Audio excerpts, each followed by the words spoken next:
Shout out to our friend Shale Billy, who still haunts the intro of our show. We have to fix that. But hey, Wade, welcome back, bro.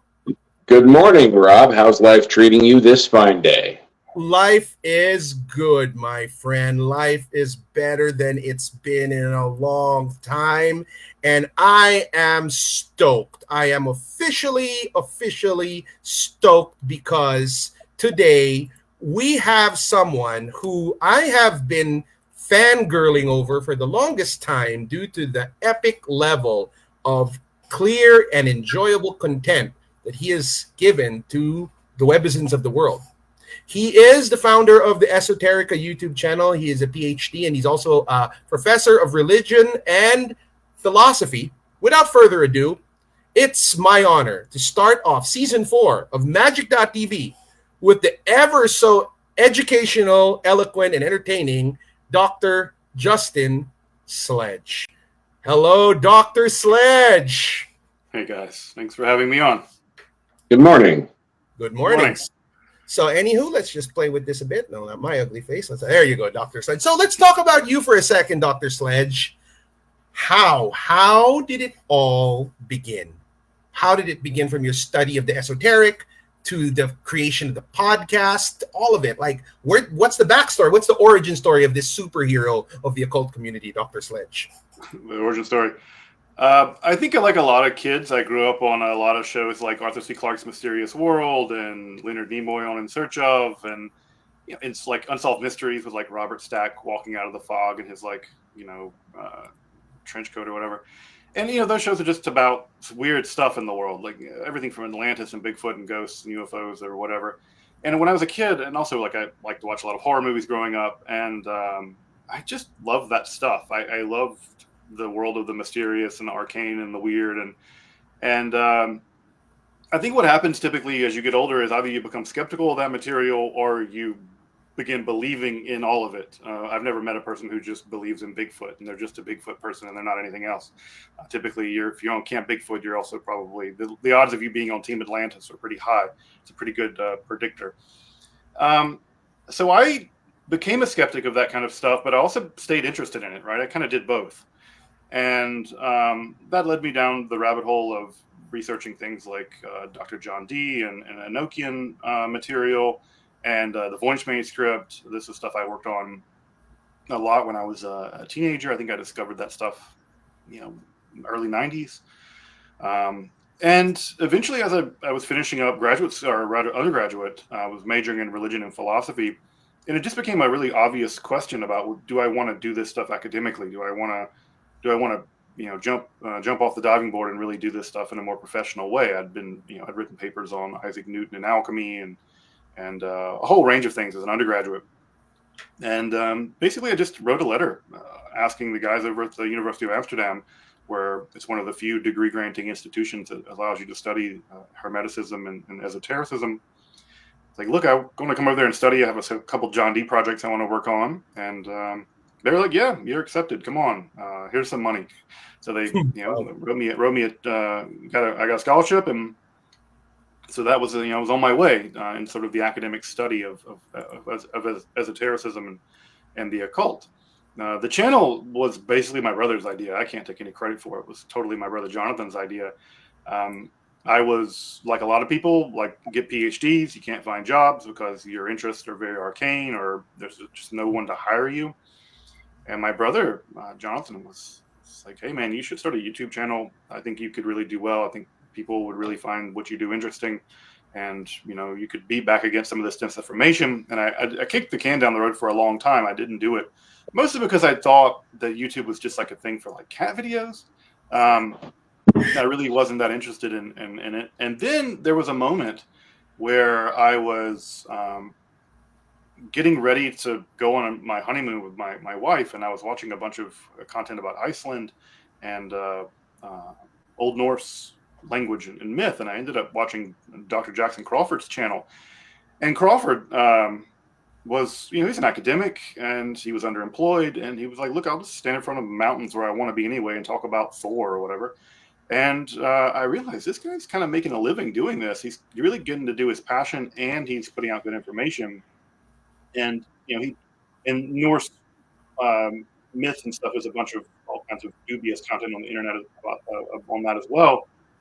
I was like, I'll give it a shot, and my brother was right. It turned out to be quite popular, and the channel has done quite well. And I'm very blessed and very lucky that the channel has done as well as it has. I'm very lucky that I get to do what I'm passionate about, which is provide high quality scholarly content on topics in esotericism. So that's kind of the origin story. Mostly it was like I watched a lot of scary movies and weird shows growing up, and I found a lot of that information not super reliable. And there are people who go down the rabbit hole, and there's people who go down the rabbit hole. And I went down the rabbit hole, and so I ended up on the other side of the podium teaching. So that's sort of how I ended up doing this. And again, the YouTube channel was totally my brother's idea. Again, thanks to Jonathan for keeping on me and being right. People should listen to their siblings. There's a lot of wisdom. That's kind of how it all got started. All right, the next question I want to ask you, Doctor, it's like the amount of content that you put out seems to be so well curated. It's not, in other words, ass-pulled. It's very well presented. It's very succinct. It's also very digestible. How much time do you put into each episode to make it that it's that well digestible to the major public? So it depends a good bit on how well I know the material on the front end. I mean, one thing I think people don't see is that I've been studying this stuff for 25 years or something. So I have a kind of mental backlog of a lot of books and a lot of material that I've read. Mm-hmm. So it depends, if the episode's really technical and there's a lot of detail that I want to get right. For instance, the Enochian material is incredibly technical, and those episodes require a lot of attention to detail because of how technically insane all that is. And some of it doesn't take much research. Some of it I know pretty well. If it's an episode on something in Kabbalah or Gnosticism, I know that material pretty well. So basically what happens is I do a lit review toward the end of the week. So right now I'm working, for instance, on an episode on incantation bowls, which will be the episode for next week. I know that literature pretty well, and so I've gone over that incantation bowl literature. So I get my eyes on it again just to make sure that I'm not missing anything. When Monday comes around, I write the episode. I write it, basically I start writing at about 8 in the morning, and I write until I'm done, usually sometime early afternoon. I shoot it the next day, I rough edit it on Tuesday, I final edit it on Wednesday, and it's out. So the turnaround time on this content is very, very fast, because basically I'm doing an episode a week for 3 weeks straight, then I take a week off to do a live stream, and then I'm back on the horse again. So some of the material, like I said, takes, there's a lot of background research that's happening. And then some of them I'm like, what I call back pocket episodes. I'm like, I just need to get an episode done because I have this other big research project. So like, what can I just pull out of my back pocket that I know pretty well? And I can always typically bank on something like Gnosticism as being something that I'm pretty familiar with. So if I want to do an episode on, I don't know, the archons or something, I know that material pretty well. And I can sort of bang that episode out in a day. So it depends, but in general, I'm producing these on the weekly. So it's a really fast content creation cycle. I have to be careful with that because there was definitely one moment where I was working on an episode on the Dervini Papyrus. And the Dervini Papyrus was, again, an episode I knew pretty well. I knew that material. I'd gone over that stuff. And I did want to go do the lit review on a Thursday, and realized that a 300-page book had come out since the last time I had put my eyes on the Dervini Papyrus literature. And that 300-page book made a lot of big claims, and it's now one of the definitive books on the papyrus. And so I found myself, overnighting that copy of a book, and I had to basically read a 300-page book in the course of a day to bring myself back up to snuff on the literature. So you have to be careful, and there's definitely been moments where I've new monographs have come out since I've touched the literature, and I've had to drop that episode for that week just because I couldn't read 15 articles or whatever that had come out. So yeah, it's a pretty quick turnaround. I think people are often surprised that it's a really rapid turnaround. Who are some of your inspirations, if we may ask, for what you do and how you present it? Because it's like, I see your content as actually something that could do well on National Geographic because it's very educational and it's very understandable. So do you have any kind of like writers or researchers that actually have inspired you your method of how you deliver your output? Yeah, speaking of National Geographic, keep your fingers crossed. There might be something in the works in that direction. Something streaming service stuff. So we'll see. I'll believe it when I see it myself. I think that the people that I really look to for inspiration are just the academics who made this field possible. People like Anton Freiva and Wouter Hanegraaff and Arthur Veslus and Goodrick Clark. It's those academics who really basically forged this entire discipline out of the cauldron of whatever this was before. Folks from the Warburg School, Dame Francis Yates, and those people. So those are the people I look to as my inspiration. They're the people. I look at someone like Wouter Hanegraaff, who's the chair of the department there in Amsterdam, and he's Dutch, and so that helps. But it's a kind of clarity, a kind of historical precision, a kind of sympathy to the material, despite the fact that the job is to do history here and not to lean into whether or not you believe these things are true. I've always found that to be deeply inspiring to me because it's a way of doing history that treats the material on its own terms, and it treats the material with respect, regardless of whether you believe in it or not. But also, it's maintaining a very strict degree of scholarly rigor. And so I've always really appreciated the way that, for instance, Hanegraaff has done that throughout his career. And so I try to approach the material with that kind of sympathy, but also a critical eye, try to maintain some kind of relationship with both there. But when it came down to, how to film them, I just sort of I have my teaching get up, right? And I have basically two things in my wardrobe. I have black metal shirts and my teaching get up. And I was like, all right, well, then my teaching get up's my teaching get up. So that's my teaching drag. So I'm just going to put that on, get in front of the camera and go. And so that was kind of how I, ended up doing. In fact, you can probably see the set back behind me. I was just filming an episode yesterday on some medieval Renaissance magic stuff. So yeah, that's basically how I got into it. It's really just emulating the kind of scholarship that I read. You write the way that you read, and you imitate the people that you read. And it just so happens to me that the people that I read are people with a lot of dedication to clarity, to historical rigor, to academic rigor, but also deep sympathy to the material they're working with. So those are the folks that basically have inspired me and continue to inspire me. Now, Doctor, I thought that was interesting. I thought that was interesting to go back to something you had said a few minutes ago about how fast the academic world can move. Like when you're about to put out a thing, and then suddenly there's this whole other body of work on the subject that you're about to work on, or that you're about to deliver your work on. And I just think it's interesting, or it's fascinating actually, when something can be around for centuries, and then one person is about to do a thing, and suddenly everyone else has something on it, almost as if the work itself is deciding its time has come around to kind of make it in the world. You familiar with termas at all? With what? It's a Tibetan philosophy thing where the monks would write up a particular piece of their philosophy or their wisdom or whatever. They would write down some epiphany they had, and they would hide it. And then when its time came around, somebody would find it, and then they would make it all available to the world. And it just seemed, it reminded me of that when you were talking about, oh yeah, I have this one thing, and suddenly there's another book out or 15 articles on it, all at the same time, even though it's been around for centuries. Well, I think it's also just a function of how much in infancy this entire discipline is. I think people don't really realize that,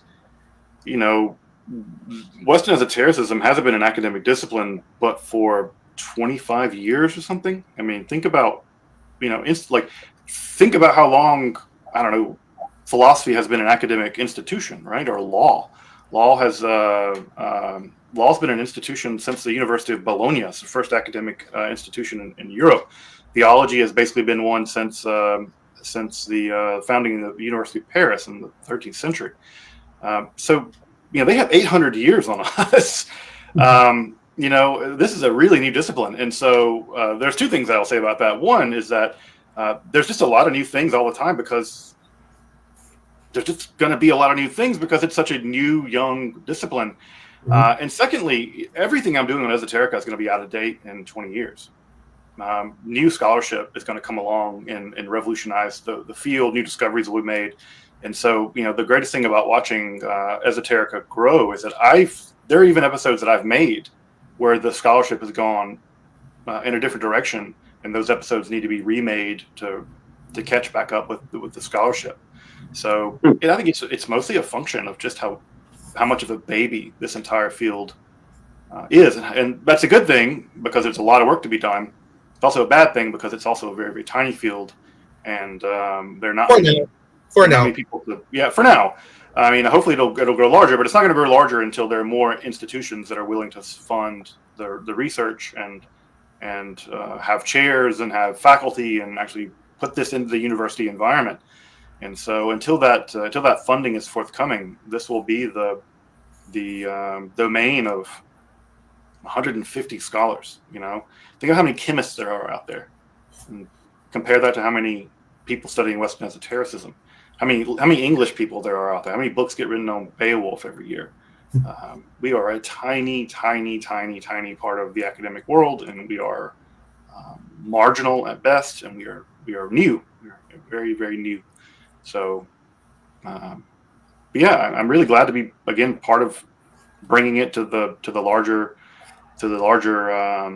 population. But yeah, we're tiny and new.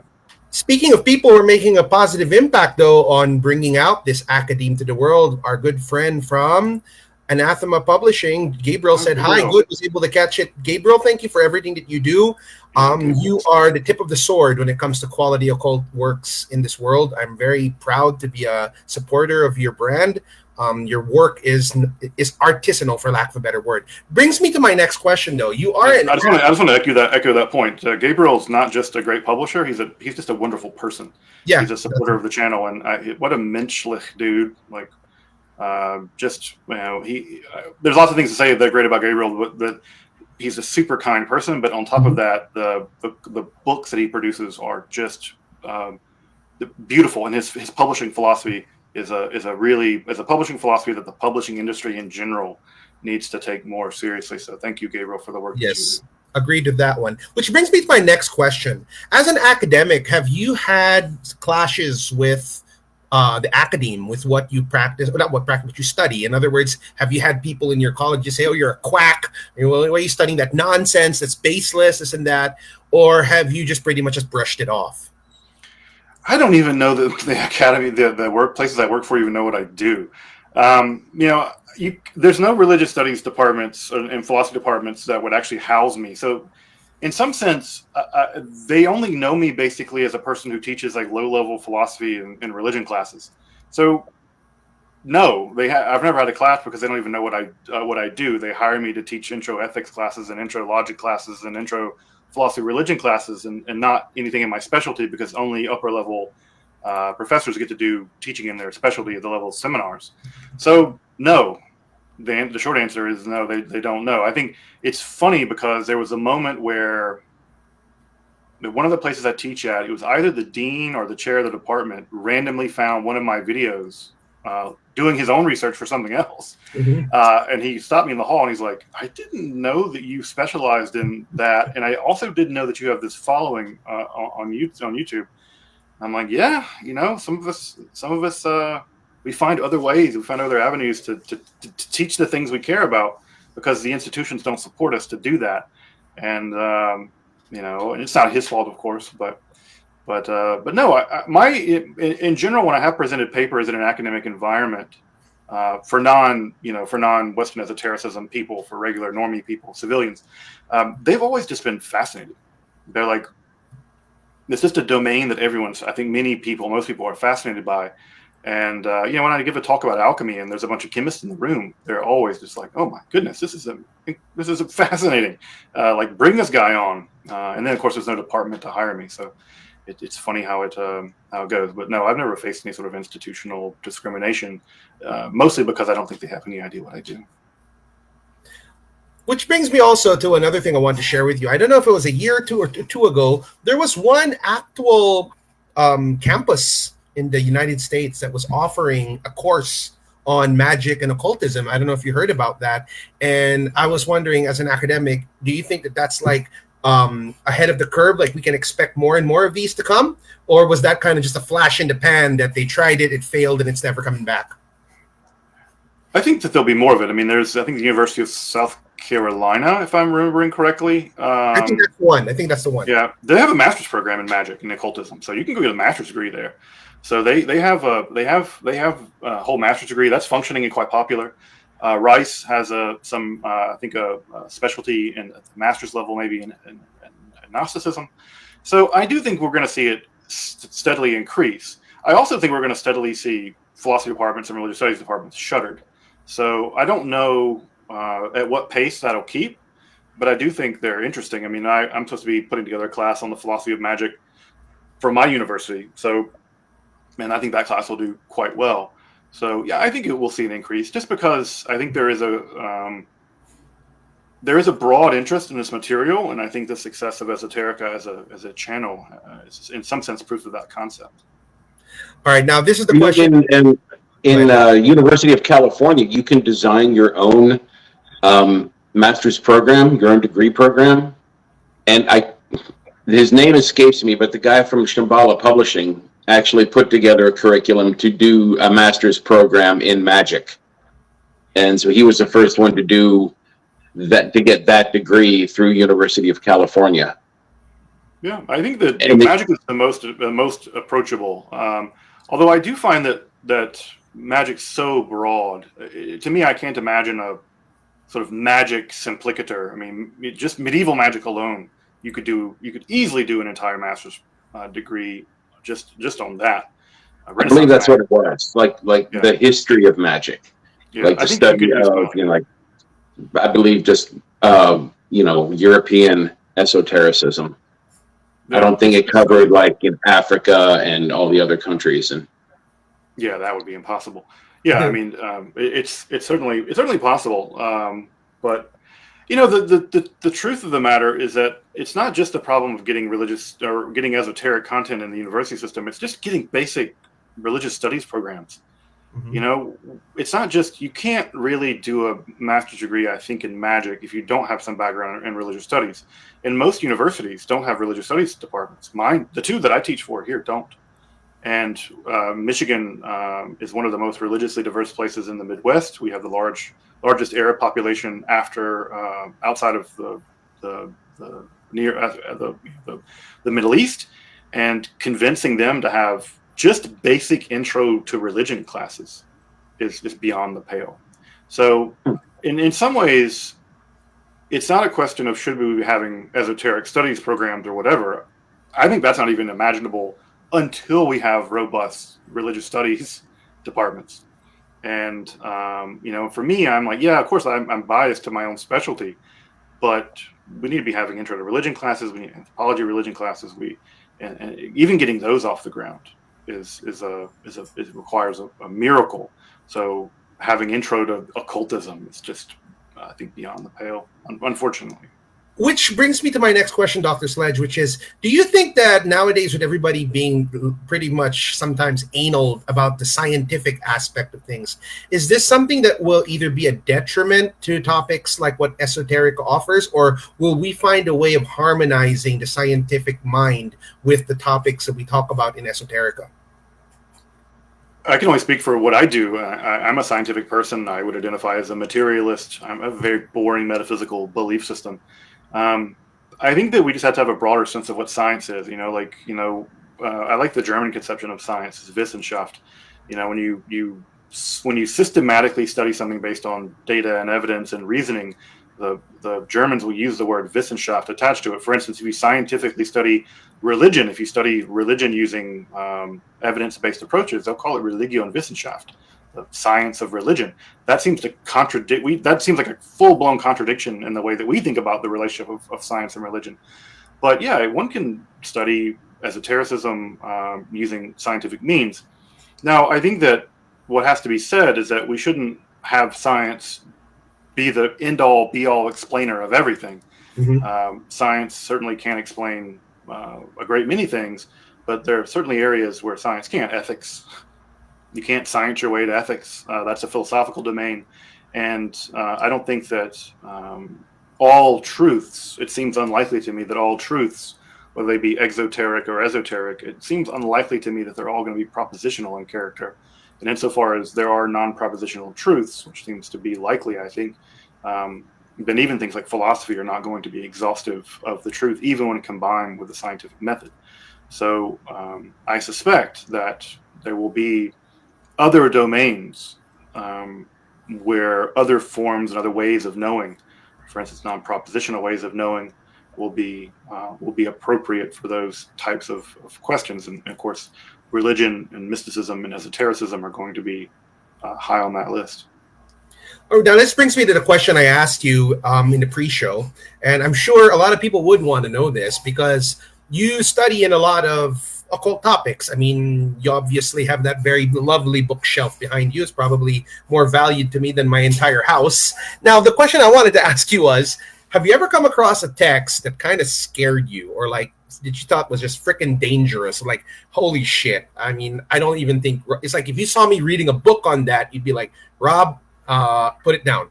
You know what I mean? I mean, you're probably going to get blown up from that text. In other words, your typical scary experience. Have you ever had anything like that happen to you in your depth study of all of these topics? Nothing with esotericism. I mean, nothing with, and I'm also a rare book dealer and collector, and I've had a lot of, for instance, I have right here, I'd love to, bring it on the show, show it. Like this is a manuscript grimoire from the 17th century. So this is a kind of quintessential Necronomicon-like document, right? So I can find a great page with some sigils and stuff in it.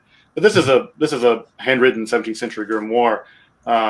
You can see a sigil of Saturn there on this page, and there's some really great, beautiful things. And so you find a nice, there's a nice title page. Wow. For one of the several books contained in it. So I've handled a bunch of, a bunch of grimoires and other books. I have a copy of Malleus Maleficarum from the 16th century. I've never experienced anything creepy or weird from occult books. They don't really scare me. I think the kind of books that frighten me, that's a book that's a thing that I've handled that I thought was especially weird. Handled a couple of letters from Charlie Manson. Those are kind of creepy. That's not I think that's quite worrying. He's kind of a creepy guy, or was. No, I think most evil books that really do a lot of harm are just sort of on the shelf all the time. They're books that promote bigoted beliefs, or I don't know. I think if I saw someone reading like a pickup artistry book, I would worry about them. I think anyone below the age of 30 reading Nietzsche, I'd worry about you. Are you reading books on social Darwinism, or I don't know? Those kind of books worry me way more than occult books. The fact that someone wants to try to turn invisible doesn't really worry me. I'm like, okay, have fun. I hope you turn invisible. That's great. But yeah, books about how to manipulate women into sleeping with you. I'm like, at that point, that's what I'm worried about. That's the kind of books that like creep me out. If I were seeing a guy reading the Necronomicon at Barnes & Noble, I'd be like, that's kind of cute. That's cool. If I see the guy reading the 48 Laws of Power, I know which way to run. So you wouldn't go as far as to say there's any practice, study, tradition that you would say is dangerous, like, or anything like that? Because I'm sure the viewers would like to know. I mean, I think there's dangerous forms of all religions, no matter what they are. There, of course, are dangerous forms of occultism. The Order of Nine Angles, and that make yourself a god guy. I can't remember what that guy's name is.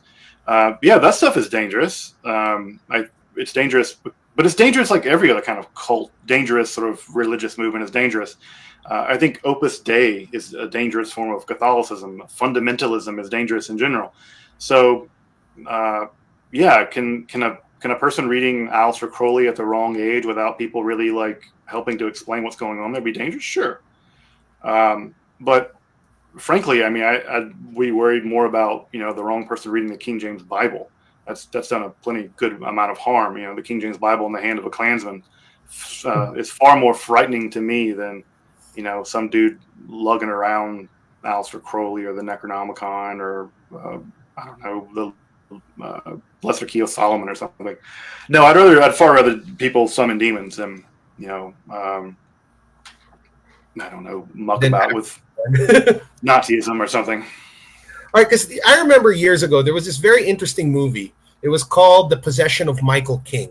I don't know if you ever came across it. And the basic precept was there was this guy, and he wanted to debunk all forms of occultism. So he put up like a YouTube channel and said, all right, this is me, and I'm purchasing this kit that's going to make me summon a demon.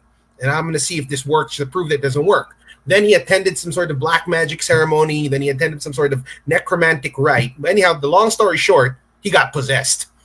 You know what I mean? That sounds unfortunate. It's going to ruin your day. Yeah. I know. I've seen lots of, you know, I've been on panels to deal with exorcisms. I've been present at places that are allegedly haunted. I've been, you know, been present at various kinds of magical workings. Again, I'm not a practitioner myself for lots of reasons, and I've never experienced anything that I would deem, you know, supernatural or haunting or a demon or what have you. I'm far more, you know, worried about I don't know, the wrong person with a badge than I am worried about, you know, Belial coming and bothering my books or something. What would you do if you came across something that you couldn't explain? As in, would you run, or would you approach it with like, wow, I got to get information about this? I mean, like, how would you approach it? I guess it depends on what it is. If it were an angel, I'd run. I'm far more terrified of angels than I am demons. Demons seem quite easy to deal with, all things told. Angels frighten. I mean, at least in Judaism, in my religion, angels are horrifying. They're like space marines. You know, they're like cosmic celestial marines. There's a reason why angels show up in the Bible, and the first thing they say is "Be not afraid," because they're very scary. So I think if I saw an angel, you read the descriptions of them, and usually what they're sent there to do is something horrible.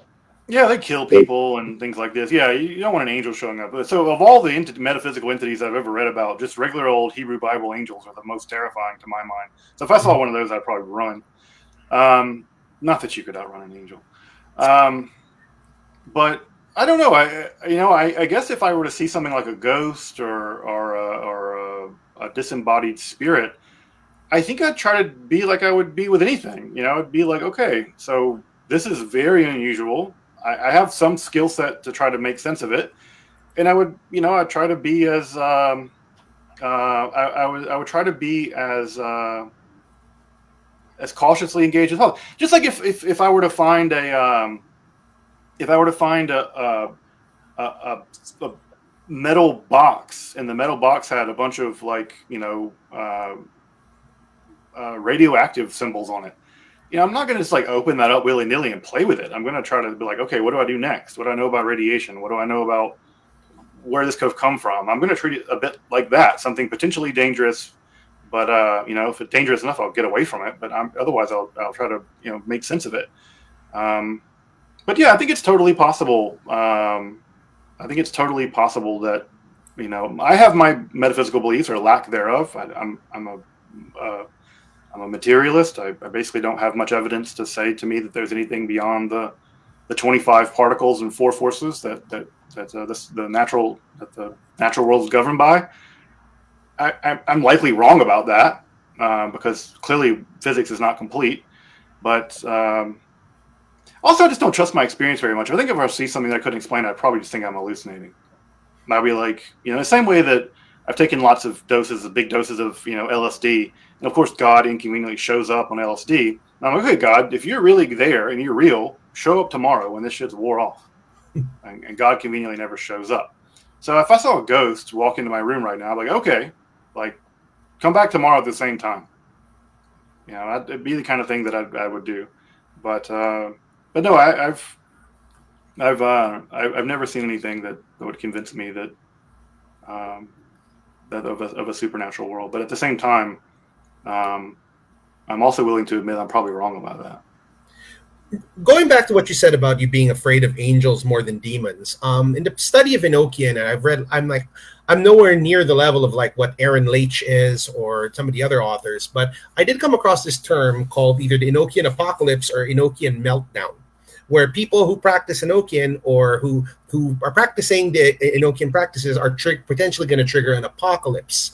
Now, from your study of it from the historical text, was that ever brought up by Dee, or was that just something created by modern authors to add more edgelordness to Enochianism? It's a debate. I mean, who knows what those angels or whatever they were meant. It's very clear that the text of the celestial speech, the conversation with angels, they are apocalyptic. Which is to say, they do indicate that the world's about to come to an end, and this whole Enochian business is a part of that process. Now, that's just normal for the 17th century. Everybody thought the world's coming to an end. Everyone thinks the world's coming to an end now. It's just a perennial belief that people have. Maybe it was a little kicked higher in the 1580s or something. But there's no indication that you can trigger the end of the world.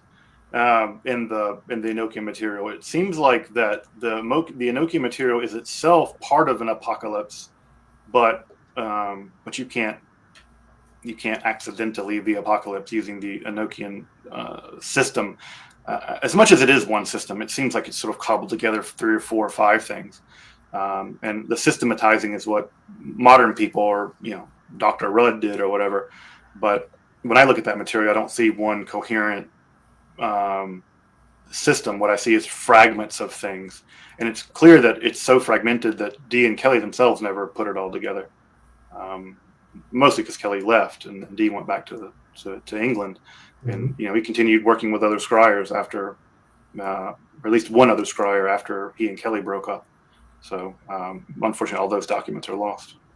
That's a pity. So going to our next segment, now we're going to do the Jon Stewart segment of the show, which is popular of the current events. Now, you did say you gave us a disclaimer earlier that you have a limited opinion about it, but the biggest question is, if you ask me, and this is my humble opinion, if Esoterica came out 15 years ago, it probably would have only lasted a year. Why?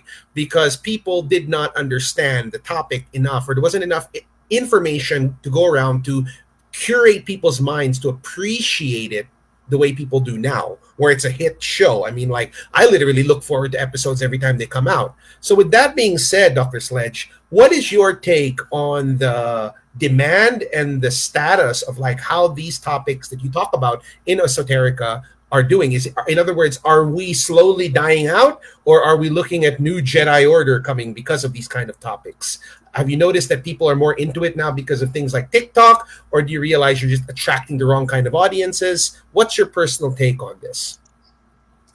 So this is a super complicated question because I don't really know at all what's going on in the esoteric world. I have some friends of mine, people like Marco Visconti or other people that I know sort of in the esoteric world, but I'm not in it at all. I just have also I don't have social media because I value my sanity and my time.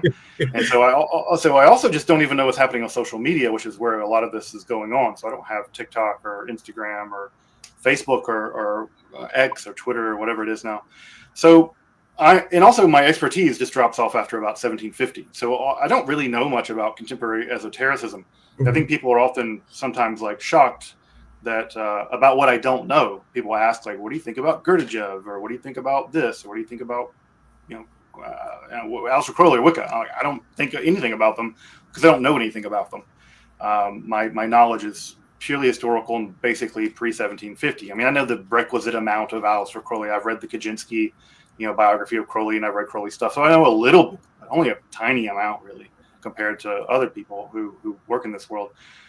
But so there was the COVID period, and the COVID period saw a huge uptick in people interested in magic and in the occult. That's over, and so I think that the folks for whom the lockdowns and the isolation, the magic and that stuff was a way for them to, I guess, cope with it or make sense of it. That's all gone. So I think that wave has passed. But what I do think is emerging, and what I am excited for and want to participate in, is a better and higher level dialogue between practitioners and academics. Mhm. And I think that academics have a lot to offer practitioners, and I think practitioners have a lot to offer academics. And I think that if we're going to study this material in a way that's rigorous and thoughtful with a lot of depth, then both of those folks need to be at the table somehow. And I've reached out and become friends with Aaron Leach and with like Marco Visconti and some other folks. I was just hanging out with Michael Greer last weekend at the Esotericon. So I'm interested in those kind of conversations. Like, how can academics and occultists or practitioners have an ecumenical relationship? And I'm really interested in that. I think also what's happening in the world of the academic study of esotericism is really exciting. For instance, we're finally getting away from this very Eurocentric view of esotericism. So we're getting in much more in looking at how Islamic ideas have really shaped European esotericism. So that's really exciting stuff that's going on with Melvin Kushki and Leon Saif and folks working in that material, because that material is decisively important for the stuff that we study. So we're getting into that material a good bit better, which is really exciting. The other thing that I'm also excited about, but also nervous about, is we're finally getting into really rigorous studies of medieval magic. Manuscripts are being published for the first time, but I will say that that's a slow process, and it's going to be incredibly slow. I think many people fail to realize that hundreds of manuscripts of magic exist in collections and archives in Europe, and none of those were available in critical editions. The largest, most important magical manual ever written in the Middle Ages, the 14th century Catalan manual, still has no critical edition. You can see pictures of it. The manuscript is scanned, but there are no critical edition, and there's no translation. There's no text of it. The Key of Solomon is another great example, the Clavicula Salomonis literature. There are about 150 known manuscripts of that text. Most people know one of them. That's the one that's published in the early 19th century from the Bibliothèque Arsenal. It's actually a relatively defective manuscript, unfortunately. That was the 2731, correct? Yeah, I think so. That's the Mathers one, the one that McGregor Mathers published. That's the one most people know, and like I said, it's a defective manuscript. There are 150. Yeah, it's defective in the sense that there are better versions of it in the Bibliothèque Nationale and the Bibliothèque Arsenal. It just so happened that he went and got that one. Mm-hmm. So if you think about the fact that there are 150 known manuscripts of this Key of Solomon, and they're spread all through Europe, they're in the United States, and there's no, even on the horizon, there is no critical edition coming. That just shows you how in the infancy we are. And you couldn't do it with one person. You would need paleographers, you would need archivists, you would need Latinists, you would need people who do French and German. You would need a team of people to put it together. It's not going to happen anytime soon, maybe not in my lifetime. And so part of what I'm excited about is how much there is to do, and also part of what I'm daunted by is how much there is to be done, and how there is no institutional, support to do this kind of work. And so far as I know, there's not any wealthy, and people talk about, there's all these wealthy occultists out there. I'm like, if they are out there, they're not throwing any cash at getting any of this work done. Mm-hmm. And until that becomes more clear, so much of this material is just going to languish in obscurity. Imagine if somebody like Elon Musk threw a shit ton of money just to have people like you finally make sense out of those texts, and how much more that could supercharge the study. Well, it would not just be throwing money at someone like me. It would be throwing money at basically starting someone at the level of like first year undergraduate, mm-hmm. and then them getting Latin, paleography, epigraphy, manuscript studies, religious studies, magic studies, and then they have to build all the way up to that. And the sad truth of the matter is, 30 years ago, you could study Latin, and now they're eliminating Latin even from college programs, and there's simply no way at all to produce a scholar who can do this kind of material without deep knowledge of medieval Latin. Not to mention French, which is the Bibliothèque Arsenal manuscript, I think, is originally in French. So we need a wholly different. We need to train up an entire new generation of people. My generation needs to die in the desert, and then we need a whole new generation of people capable of doing this. And the institutional support we need to generate them is vanishing daily, unfortunately. Well, let's just hope for the best, because you never know. I mean, could be before it's too late, some eccentric billionaire might throw a couple $100 million at the study and open doors for many of us. Now, the next question I'm going to ask you, Doctor, is this. Our good friend from Foolish Fish, Denis Poisson, we asked him about how he deals with certain texts where the authors will write things in English, but it's so pompous that, like, it drives your head insane. But then sometimes the message is hidden within the pompousness of the writing. I'm not going to mention any authors who do that. But my question for you is, how do you, Dr. Sledge, handle manuscripts studies when you come across texts that are just so pretty much chewy that you got to cut it with a knife or with a freaking Rambo knife just to be able to get a bit? What's your personal technique? I come from a philosophy background, so for me, it's all about what is the argument? What are they trying to show? What are they trying to demonstrate? And so I can, if I have an early modern English text, I just go in with a marker and just mark things out. I'm like, this is a bunch of useless. These sections are just fluff. They're not actual content. And when I go to a text, no matter what it is, I'm looking for what they're trying to demonstrate. And some writers are better than others, and so it's just about diagramming arguments in the same way that I would do that with any text. I would try to find what the argument is, and then once I get what the argument is, then I can begin to evaluate whether the argument makes any sense or whether it's cogent or not. I will say that also a lot of the texts that we deal with, I'll go back to magical texts. You look at something like Salem 849, the Munich Necromancer's Manual, or some of these Claviculus Salomonis manuscripts or other things. They're written in terrible Latin. These people are barely literate in Latin. And so often with esoteric, especially magical texts, and sometimes even Coptic translations, it's not that you're battling against good writing. You're battling against bad writing. I've definitely looked at magical spells where the writer is struggling so badly to get the idea out because their Latin is so bad that they do what every Latinist fears, which is throw more words at the problem. And the more words they throw in there, the muddier it makes the Latin. And so you end up with some sections. I was translating a text from Salem 849, and it was just incomprehensible Latin. And not because it was good Latin. You look at someone like Duns Scotus, and that's good Latin. It's just gash. It's just like they're barely literate. And so often it's not battling against good writing. It's often battling against bad writing. And I think of someone who's a good writer, Crowley. Aleister Crowley is a fantastic writer. He's a poet first and foremost, and it really comes through in his literature. He's a fantastic writer. And so when he's playing with you, I don't know, the book like a book of lies, I don't know what to do with that. I'm like, this is more poetry, and there's not an argument here, and this is more to make an impression upon you. And that's neat and impressive, but I don't spend a lot of time haggling over some hidden meanings in a text.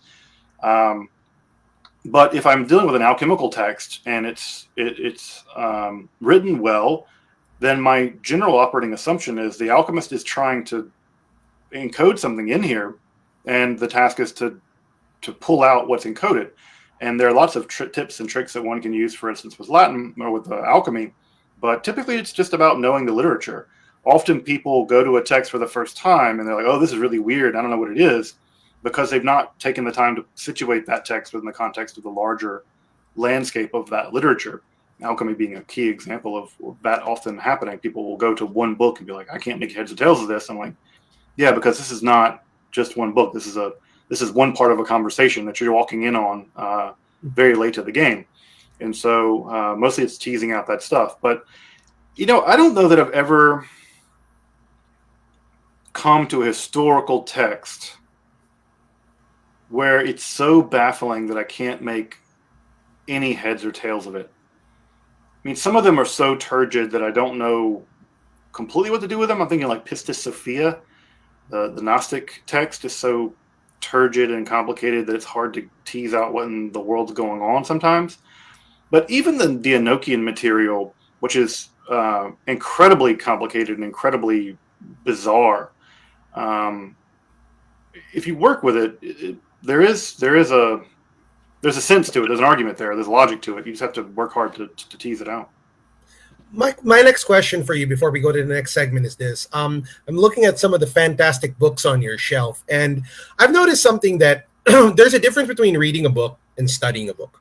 And with how you do your readings, just reading straight up, is this something you could lie down with, like a book in bed at night? Or is it something that requires like a gallon of coffee straight into your intravenous veins and with a huge like highlighter pen and an entire blackboard behind you? Because I've tried to read some of the heavier occult books between going to bed, and they actually put me to sleep faster than some of the stuff I see on like the 700 Club, for example, because it's like, it's hopeless. It's like, oh my God, I'm not going to make sense out of this lying down. Versus if I'm seated and I have like a jug of coffee with me and a highlighter, I can actually forensically dissect that text and make sense out of it, kind of like some sort of whodunit game. So how is your approach to the books that you read? I typically do like a one cursory read, just like really quick, read it, just like go through the book, read it, and then I come back later with a secondary read and read a bit more deeply. I guess it just depends on the text. Some texts are just harder than others. But, and this may sound weird, but like no text that I've read in occultism even holds a candle to the kind of stuff that I had to read in graduate school. Like the Critique of Pure Reason, that's a hard book. The Phenomenology of Spirit, that's a hard book. Being in Time is a hard book. I don't know. I'm trying to think of a text that is jumping to mind now. You know, Nag Hammadi Library is not hard. Like, yeah, it's weird and it's exotic and it's kind of strange, but trying to follow the thread of you know, a Kabbalistic text is typically much easier to my mind than having to read the first critique by Kant or whatever. And so I think what I'm lucky about is that because of graduate school, you know, when you had to read, you know, 50 pages of Kant a night, you get pretty good at, like you said, forensically reading. And I'm just very, I still live in the shadow of graduate school, where reading quickly, reading deeply was just a thing I had to do every day, and you get good at it. And the same with writing. I mean, I write the equivalent of a 4,000 word essay every week for the channel. And you know, people ask me like, how do I get good at writing? Well, you get good at writing by writing, and you get good at reading by reading hard stuff. And so if you can get to the point where you're reading, you know, the Phenomenology of Spirit or Being in Time or you know, Thomas Aquinas or Duns Scotus, you get good at reading that stuff. And you know, I don't know, the Apocryphon of John, for all of its weirdness, is not terribly difficult. You know, and something like, again, like the Enochian material, which is technically complicated, but most of the reason why it's so complicated is because it's completely unedited. It's like having a very high level technical conversation that never goes through an editorial process. Mm-hmm. And so, you know, one of the things I'd love to do, and I'm never going to do, is edit it, like actually edit it and, you know, produce it as like as a piece of text as opposed to a conversation. So I think that would greatly help people, you know, understand that material. But yeah, I was just rereading the 3 books of occult philosophy by Agrippa, and reading some of his stuff that's not been translated. You know, Agrippa wrote a lot more occult stuff than the 3 books of occult philosophy, but no one ever talks about it because no one's read it because it's not translated, and it's not published. And so I remember reading that stuff and being like, you know, even in Latin, it's like good. It's like fun to read. It's like high quality. It's thoughtful, and it's not terribly difficult. Agrippa's Latinity is quite good, unlike many other people of his time. And so but it's easy, ultimately relatively easy compared to, you know, having to read high theory or, like I said, reading some of the stuff I had to read in graduate school. So Awesome. It's not so difficult. All right. So thank you so far for all that we've learned. I mean, that's wow, that's a cup full. And now it's time for my favorite segment of the show, Occultex. At this point, the illustrious Dr. Sledge can teach us one thing, anything you'd like. It's up to you. Sky's the limit. If you want to teach us Dr. Sledge's personal method of how to research occult topics, we'll take that. Or Dr. Sledge's salami sandwich, we'll take it as well. Sky's the limit. The floor is yours, Dr. Sledge. So I guess what I was thinking about in terms of making something is one of the traditions I would love to see come back, and one of the things I've encouraged my my kids' Hebrew school teachers to do is I would love to see come back the process of making these. So this is a somewhere between the 7th and 8th centuries of the Common Era. So this is 1,400 years old or so. It's quite old, but this is an incantation bowl. Incantation bowls are a neat piece of magical technology where in sort of the divorce between Christianity and Judaism, Christianity got exorcisms and Jews got incantation bowls. So this is a neat technology. You can see that it's written all around here with these like spiral graphs of language. The script here is Mandaic, so it is the language of the Mandean people. It's a dialect of Aramaic, basically identical really to Babylonian Aramaic. And what I would love to see is a new tradition of making these. These are pretty well documented, and I've worked at translating this one. It's also, this one's neat because, I have to be careful with it, because it also has writing on the outside as well, which often they don't have writing on the outside. But this one's neat because it actually tells you where to place this bowl. This bowl was meant to be placed in a foyer. So it's the room going into a house. It would have been buried upside down like this, and it would have been used to capture a demon. Lilith is mentioned in here. It would have been meant to keep her out of your home. So this is a thing I would love to see come back. And if I could teach my kids to make these, or teach my, teach other people to make these, I feel like this would be a neat thing to bring back as both a historical Jewish occult practice, but also I feel like this would be just a fun practice to bring back, just in general as a way of guarding your house against demons. So this is a neat one, and it actually is a historical artifact. So there is something also very neat about the fact that this was excavated. We can read this, and I'm not going to bury it under my house because I don't want to ruin it. But I do hope it's doing the work of keeping Lilith out of my house. So again, I think this would be a neat thing. The writing on that, does that go from the outside in? So this one actually goes from the inside out. So so this is interesting. It's divided into 4 quadrants, and each quadrant has a different incantation for a different demon.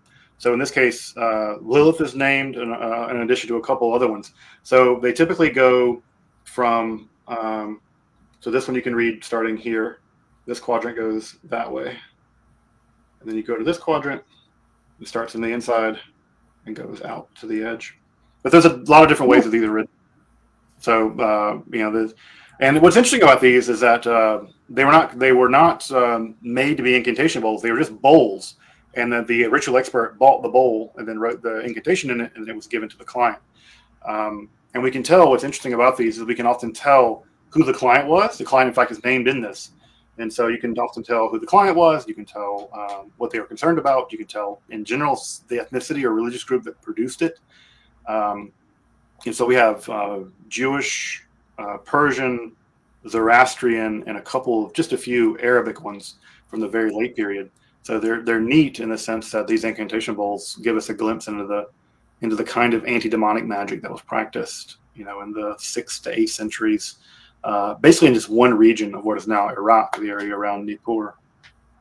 Is there any ritual that's done in order to create that, or is it just simply inscribing these words onto the bowl itself? I mean, is there an actual process that goes with that, or from your research, or is it just simply the symbolism of putting the words onto the bowl? We don't know. All we have is the bowls, which is interesting because We have the bowls, but what we don't have is other secondary literature describing the bowls.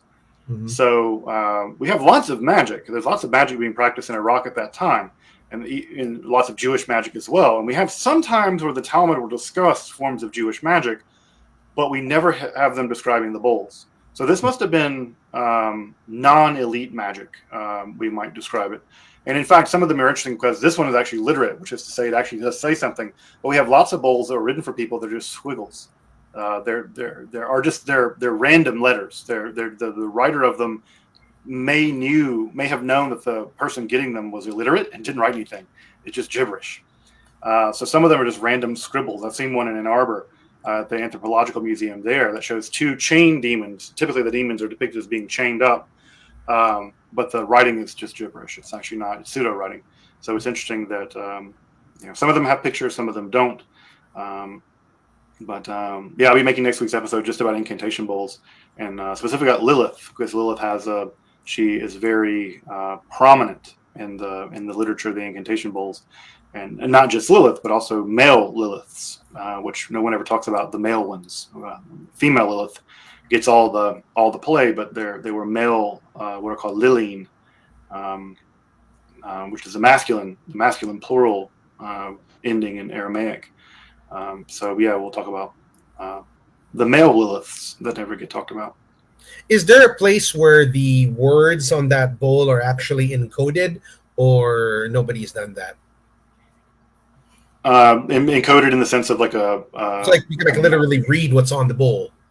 Oh yeah. There are books that publish them. Yeah, there are definitely collections of books. I'll talk about those. The biggest one was published by Montgomery in the early 20th century, but there's about 1,500 of these bowls known to exist in various museums. The Royal Museum at Toronto has a big collection of them, which is really great. They're spread throughout. Most places have 1 or 2 bowls, but there are collections of them. Shaked and other folks Thompson have published collections of them.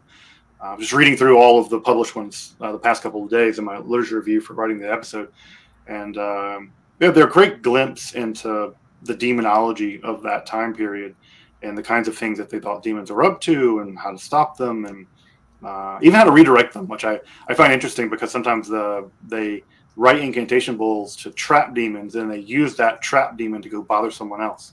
So it's like a redirect. It's like demonic jujitsu. So I think it's just, again, people are petty now and they were petty then, and so to use my demon to go bother your wife or whatever. It's a glimpse into the humanity of all this, which I appreciate. That's amazing. So it gives us all something to look forward to for your next episode of Esoterica. You're going to be talking about incantation bowls, and I'd love to learn more about that. I mean, I never knew anything about it until today, and it shows how much the wealth of knowledge that's available with you. So before we wrap up the episode, Dr. Sledge, is there anything that you want to share, upcoming workshops, material, anything that you want to promote that we can help you to support you with? Basically, it's just the YouTube channel is my main thing I do. I just recently opened up a rare book business where we're a business partner of mine are making historical books of occultism available. I don't know. I think that many people who like esotericism also like old books. I think that's just like a very strong overlapping Venn diagram. And so we've started what's called Esoterica Rare Books, and that focuses on historical books of the occult, actually from prior to I think we typically collect up to about 1750. So some neat. Do we have a link to your YouTube channel up there? Yeah, I'm on it right now. I'm going to put it right here. But I'm actually also going to post, of course, let's not forget your beloved merch that you're selling on the show. What can we get from your show? Oh yeah, we have merch on the channel. Also, I think that was my brother's idea. I totally did not think to do merch. It's always, it's funny because I wear merch all the time. It's just like I'm constantly wearing band shirts. I was like, I should do some Esoterica merch. So I decided to do that as well. So yeah, folks can pick up some merch. And I also try to keep the designs relatively obscure, which is in fitting with the channel. So I try to get designs that are taken from historical books of magic and other things like that, which is to me a lot more fun than just like another like pentagram. I'm like, yeah, let's use Solomon's seal. Let's do the earliest example of Solomon's seal. which is from a piece of a Byzantine manuscript, which was a lot of fun to find that in I think it's one of the Harvey manuscripts, 15th century. And so I found that earliest example of the Seal of Solomon, and we'll have to throw that on the shirt. All right. So, Dr. Sledge, you have really kicked off season 4 of Magic.tv with your amazing input. We are real fans and supporters of you, and we would love one of these days to have you again in the future, especially if something cutting edge comes out about esoteric literature. Don't be surprised if you kind of get a message from me saying, Doc, we need your take on this, because you're the guy when it comes to these things. But aside from that, from the bottom of our hearts and Magic.tv, we thank you, and we're always going to be here to support you. So we're going to move you to the guest room once again, so that me and Wade can wrap up the show. But then please don't go anywhere, because we want to formally thank you after the show. Once again, that's Dr. Justin Sledge of the Esoterica YouTube channel, probably the tip of the spear when it comes to occult and esoteric education on YouTube. So tune in, like, subscribe, and of course, buy the merch. I'll hide you for a bit. So Wade, guess what, brother? We've already got our next guest lined up, and it's going to be this Sunday. So you guys are going to get me and Wade twice this week. So if you don't like these ugly faces, you can go somewhere else. But guess who we got for our next guest this Sunday at 11:55 p.m.? None other. Tell me who we got.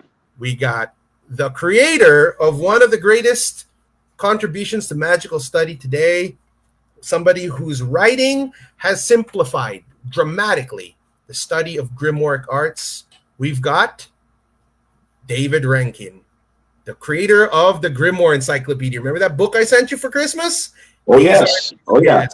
So, wow, man. I mean, like he said, Tobin's Spirit Guide, we're going to knock it out of the park. So for those of you tuning in, here is the teaser. See you guys all next week.